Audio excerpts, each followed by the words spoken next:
Have you ever felt that sinking feeling after you said something in a meeting? That certainty that everyone is now thinking about the stupid thing you just said? Or maybe you've tripped on the street and for a few seconds, you were absolutely sure that every eye in the universe was locked onto you, judging your lack of balance. Have you spent hours mentally replaying a conversation, dissecting your every word, imagining what the other person really thought? So welcome to the club. It's a club with billions of members and most of us don't even know we're in it. We live under the tyranny of an imaginary spotlight. A beam of light that we ourselves point at our flaws, our blunders, our insecurities. We believe we are at the center of the stage and that the audience, the world, is paying close attention to our every move. But what if I told you that this audience is, in fact, distracted? That every person in that audience is too busy adjusting their own personal spotlight? This idea isn't an empty platitude. It is one of the most liberating truths that wisdom, psychology, and Stoic philosophy can offer us. The realization that nobody cares as much as you think is not an invitation to cynicism or loneliness. On the contrary, it is the key that unlocks the cage of paralyzing self-consciousness. It's what allows us to experiment, to make mistakes, to be authentic, and finally to live with more lightness and courage. In our journey today, we are going to dismantle this internal surveillance machine. We'll explore why we feel so observed, understand the science behind this illusion, and most importantly, discover the practical tools to turn off that spotlight once and for all. We are going to learn how to shift our energy from what others might be thinking to what we are building. A life of purpose, guided by our own values.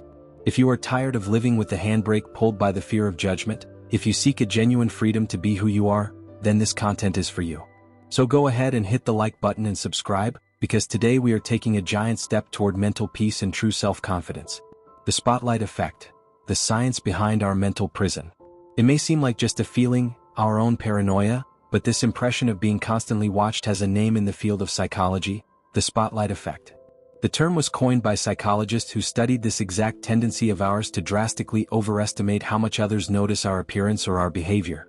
Think about it. Researchers conducted simple and revealing experiments. In one, they asked a student to wear what was considered an embarrassing t-shirt with a huge, flashy photo on it, and enter a room full of other students. Afterward, they asked the student who wore the shirt, "How many people do you think noticed your t-shirt?" His estimate was extremely high, around 50%. The reality? Fewer than 25% even remembered the shirt. What does this show us? That the spotlight we feel on us is, most of the time, an optical illusion created by our own mind. We are the center of our own universe. Every thought, every pain, every joy is experienced by us in high definition. Therefore, we assume that others see us with the same clarity and intensity. But the truth is that every person is equally immersed in their own movie, starring as the protagonist of their own story. To them, we are, at best, secondary characters, supporting actors who appear in one or two scenes.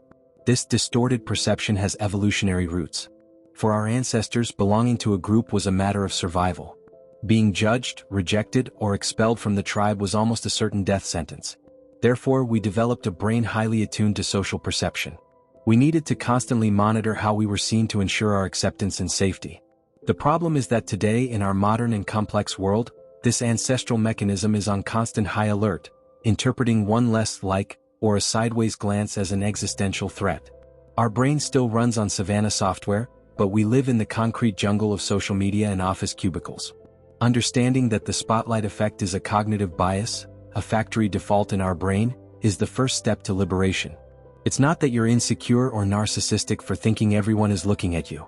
It's your brain doing what it was programmed to do thousands of years ago. Wisdom lies not in eliminating this instinct, but in recognizing it for what it is. An echo from the past, a fire alarm that goes off when someone is just making popcorn in the kitchen. By understanding the mechanism, we can consciously choose not to believe everything it tells us. The anatomy of the fear of judgment. If the spotlight effect is the mechanism, the fear of judgment is the fuel that keeps it running. But where does this deep-seated fear come from? Why does the mere possibility of a negative opinion from others have the power to paralyze us? The answer is complex and is rooted in our childhood, our culture, and our biology. From a very young age, we are conditioned to seek approval. A child looks for their parents' smile when showing them a drawing. A student strives for the teacher's high grade. We are rewarded for fitting in, for following the rules, for pleasing others. Love and acceptance often seem conditional on our good performance and behavior. This programming creates an internal script that tells us, To be loved and safe, I need to be approved of. Disapproval is dangerous. This script is reinforced by society. Advertising sells us products by promising they will make us more acceptable, more desirable. Social media has turned approval into a quantifiable metric. Likes, shares, followers. A global marketplace of validation has been created, where we compete for attention and feel deficient when we don't receive it in the expected volume. We post a photo and keep refreshing the page, waiting for validation to arrive in the form of notifications. Their absence is interpreted by our primitive brain as rejection. Stoicism has a very clear view on this. Stoic philosophers like Epictetus and Marcus Aurelius identified this dependence on the opinion of others as one of the main sources of human suffering. They argued that by basing our self-worth on what others think, we are handing over the keys to our peace of mind to people over whom we have no control. We are building our house on land that doesn't belong to us. Think with me, what is someone else's opinion? It's a collection of thoughts, biases, experiences, and moods that exist in their mind. It has nothing to do, in essence, with who you are. It is a reflection of their internal universe. Trying to control or please everyone's opinion is like trying to stop the rain. It's a battle lost before it even begins, an inexhaustible source of frustration. The fear of judgment puts us in a reactive position. Instead of acting from our values and desires, we react to what we imagine others expect of us. We don't ask that question at the conference for fear of looking foolish. We avoid starting a new hobby for fear of being bad at it at first. We silence our opinions so as not to cause discomfort. With each of these concessions, a small piece of our authenticity dies. The cost of this fear is not just anxiety but the very life we fail to live. The Stoic lesson: freedom in the dichotomy of control. So, how do we break this cycle? How do we find the courage to act despite the fear of judgment? The Stoic answer is elegantly simple and profoundly transformative. Focus only on what you can control. This is the famous dichotomy of control, the central pillar of Stoicism. Epictetus, a former slave who became one of the most influential philosophers, summarized it brilliantly: some things are in our control and others not. Things in our control are opinion, pursuit, desire, aversion, in a word, whatever are our own actions. Things not in our control are body, property, reputation, command, in a word, whatever are not our own actions. Let's apply this directly to our problem. What do others think of you? Where does that fit? Clearly, it is outside of your control. You can be the kindest, most intelligent, and most generous person in the world, and still, someone might not like you for reasons that are entirely their own. Maybe you remind that person of someone who hurt them in the past. Maybe they're having a bad day. Maybe they simply have different preferences. You will never know, and trying to guess is an exercise in pure mental torture. What, then, is under your control? Your intentions, your actions, your character, the way you treat others. If you tripped on the street, you can't control if someone laughed. But you can control how you react. You can be embarrassed and dwell on it all day, or you can laugh at yourself, get up and move on. If you said something you consider stupid in a meeting, you can't control the memory or judgment of your colleagues. But you can control your decision to learn from the experience, to prepare better next time, or simply to forgive yourself for not being perfect. Marcus Aurelius, the emperor philosopher, wrote in his Meditations as a way to constantly remind himself of these principles. He would tell himself, when you wake up in the morning, tell yourself, the people I deal with today will be meddling, ungrateful, arrogant, dishonest, jealous, and surly. They are like this because they can't tell good from evil. But I have seen the beauty of good and the ugliness of evil, and have recognized that the wrongdoer has a nature related to my own. And no one can harm me, for no one can implicate me in ugliness. This is a radical paradigm shift. Your peace does not depend on the absence of external judgment. It depends on your internal decision not to be harmed by it. True self-esteem comes not from being universally admired, but from admiring yourself for living according to your own values, regardless of what the imaginary audience is applauding or booing. By practicing the dichotomy of control, you stop trying to be the director of everyone else's movie and take on, with full responsibility and power, the role of director of your own. Deconstructing judgment, the truth about other people's minds. Let's be brutally honest for a moment. Think about the last time you saw someone trip on the street. What did you think? Maybe a quick, oops, poor thing, immediately followed by a thought about what you need to buy at the grocery store, that email you forgot to reply to, or a worry about a bill you have to pay. Within seconds, the event was completely erased from your mental radar. Now, why do we believe that others' reaction to our trip would be any different? Why do we give ourselves so much credit, or rather, so much debit, in the minds of others? The truth is that people are overwhelmingly preoccupied with themselves. The human mind is a machine of self-preservation and self-interest. Each person's brain is constantly working to navigate their own complex life. They are thinking about their own insecurities, their own relationships, their own bills, their own dreams and fears. When you're in a social situation, anxious about how you're being perceived, the person in front of you is likely having a very similar internal monologue. While you're worrying if your shirt is wrinkled, they're worrying if their breath is fresh. While you're replaying the sentence you just said, they're wondering if they seemed interested enough in the conversation. We are all trapped under our own spotlights, and we rarely have the mental bandwidth to spare to shine a light on someone else's. A powerful mental technique to internalize this is what I call perspective shifting. The next time you feel anxious about what others are thinking, stop and actively try to guess what the person in front of you is worrying about regarding themselves. Your boss, who seems so imposing, might be worried about the presentation he has to give to his director later. The colleague who seems so confident might be battling an insecurity about their performance. By doing this, you humanize others and realize they are not judges in a courtroom, but fellow travelers, just as vulnerable and self-centered as you are. Another crucial point is to understand the impermanence of others' memory. How many gaffes or mistakes of other people do you remember from a week ago, a month ago, a year ago? Probably very few, if any. Human memory is incredibly selective and, most of the time, egocentric. We remember things that impacted us directly. Someone else's mistake rarely qualifies for space on our long-term mental hard drive. Yet, we keep our own mistakes in a high-security file, replaying them indefinitely. We are giving a fleeting event in others' minds a life sentence in our own. This is an injustice we commit against ourselves. Practical strategies to turn off the spotlight and live more lightly. Understanding the theory is fundamental, but real transformation happens in practice. How can we, in our daily lives, train our minds to dim the intensity of this imaginary spotlight?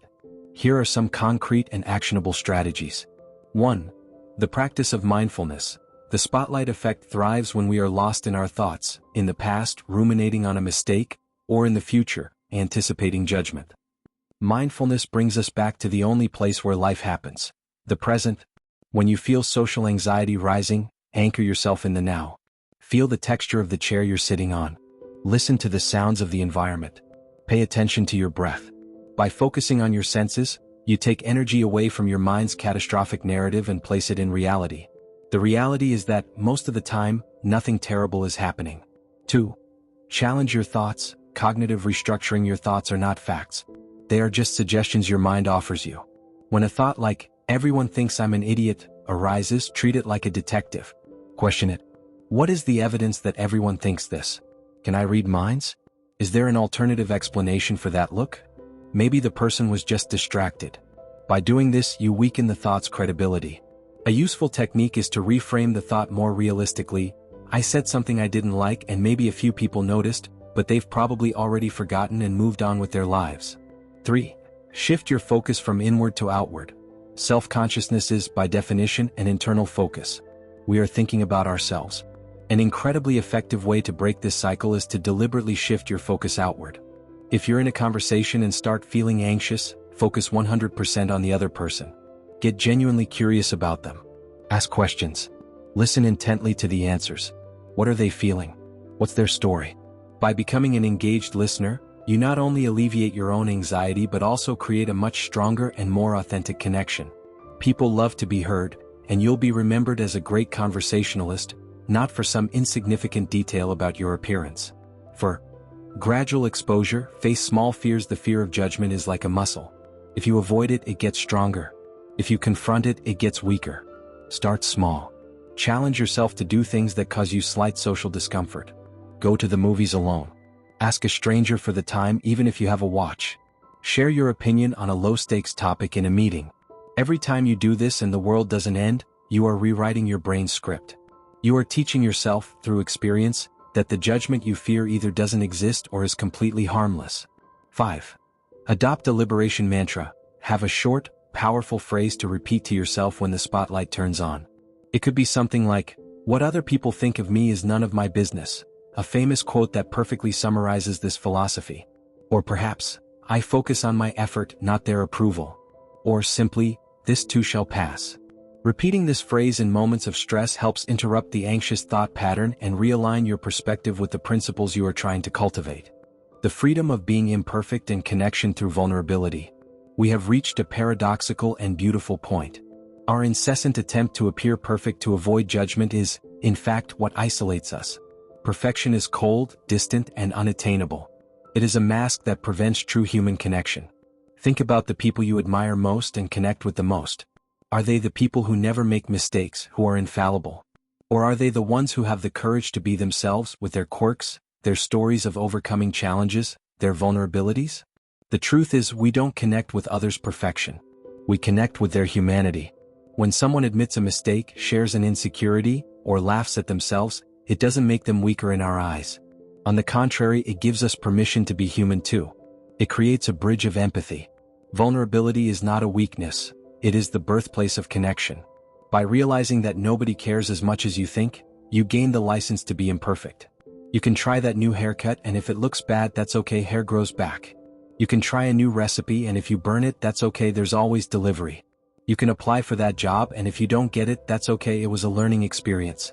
This mindset transforms failure from a verdict on your worth to just a data point in the process of living.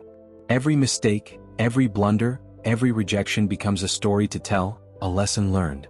And by sharing these stories, you discover that instead of judgment, you often find laughter, solidarity, and connection. You realize that the cracks are where the light gets in, and also where people get to see who you really are. Living under the imaginary spotlight is exhausting. It's like trying to run a marathon while carrying a piano on your back.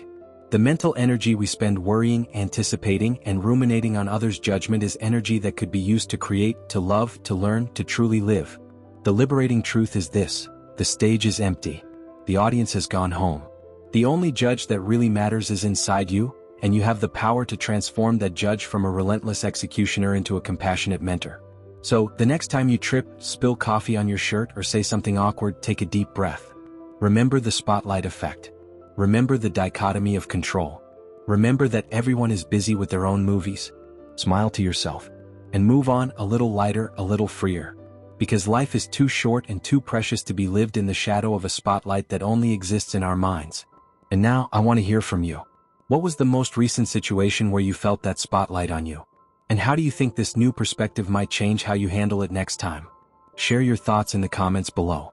Let's build a community together that chooses courage over comfort and authenticity over approval. Your journey inspires ours. See you next time.